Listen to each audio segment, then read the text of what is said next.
Boop. Happy Tuesday. Today is Tuesday, November the 16th, 2021. Today's daily Bible readings come to us from Psalm 3, Deuteronomy 26, 5 through 10, Hebrews 10, 32 through 39.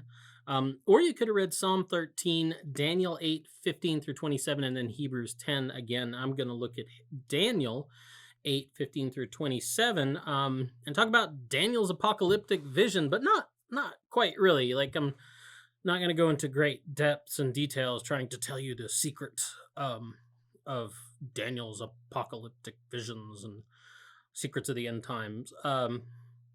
First of all, let's talk about what these sources of end time visions in the Bible.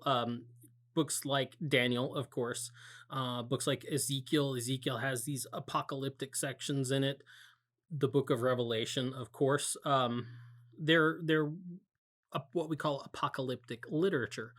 Now, what you mean by that and what maybe the Bible means by that are pretty different things. When in our time, apocalyptic, if something's apocalyptic, it's come to mean the actual, like horrible cataclysmic events, like the world's on fire, destruction of everything, kind of like the things that Hollywood likes to make movies about. And honestly, books like Revelation and Daniel and Ezekiel have suffered because of that, because people aren't really interested so much about what the truth of the text is, as much as they're just interested in being entertained, and they want to see things blow up and catch on fire. So that tends to be what we get. Apocalyptic literature, though, the word apocalyptic comes from a Greek word, or the word apocalypse, right?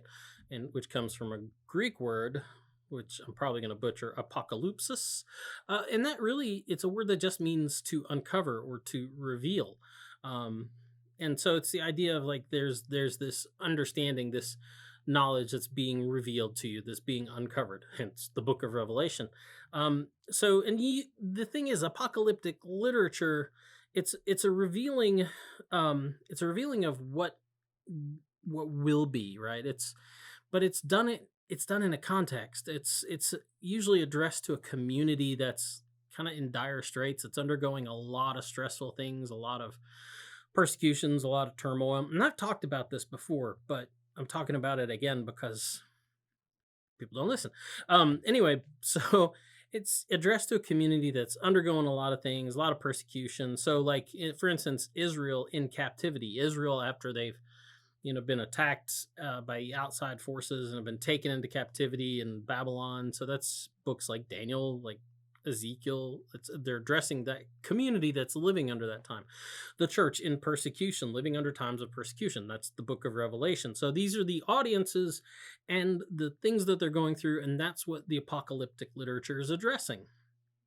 The messages are really very often very wild, and they're couched in wild terms, and they use wild imagery, coded language that would be accessible, right, to the audience that they're talking to and understandable to them, while not really being accessible and understandable to maybe an audience that they don't want, right? An audience of outsiders and persecutors, even us, we're outsiders to the original audience.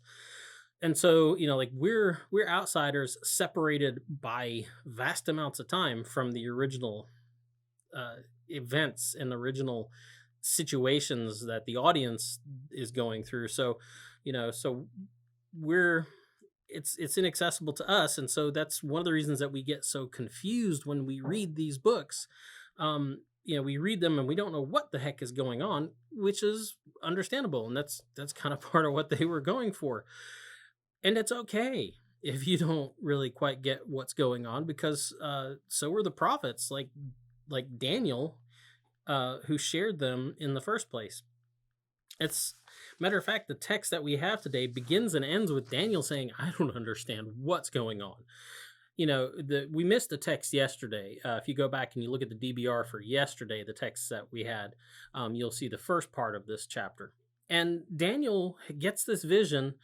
And then it says, he says, I tried to understand it, but I just didn't. And so the messenger comes and explains it to him again.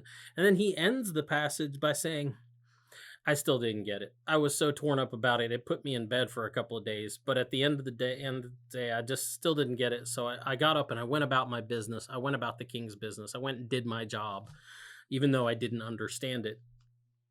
So, like I said, the passage today begins with Daniel admitting he doesn't understand what he's seeing, and that should give you pause, especially anytime that some end time evangelist, proclaims to have like special understanding that they want to share with you. Myself, I tend to trust Daniel's honesty in this rather than the self importance of some guy wanting to sell books or tickets to his next, prophecy conference. These guys tend to deal in novelty more than truth. This idea that they're going to profess some kind of secret knowledge and drama, when in all honesty, the truth and point of it all is probably much simpler than that. It's easy to get caught up in all the weirdness and all the weirdness of all the imagery, but the point that is that even though all these bad things, all these baddies are out there, and that all these bad things are going to happen or are happening, the fact of the matter is that God is still in control. That's what the stories are about, and that's the lesson that Daniel learns. The messenger's like, well, all this horrible stuff is going to happen, and this really bad guy is going to do all these bad things. But God's still God, and God is going to take care of him in the end, and he's going to take care of you. That's really the message of apocalyptic literature. Yeah, things stink right now. You're going through a bad time, but God is still in control. Even though you and Daniel don't understand the vision, God is in control. He'll take care of all the evil kings and goats and monsters. Our job is to rise up and be about the king's business. You can spend all the money you want on all the apocalyptic conferences and things like that and try to get some secret information. But at the end of the day, what God really wants from you is to be about his business. Anyway, so that's the DBR for today. Get out, enjoy the day, and we'll be back tomorrow with another DBR for you. Boop.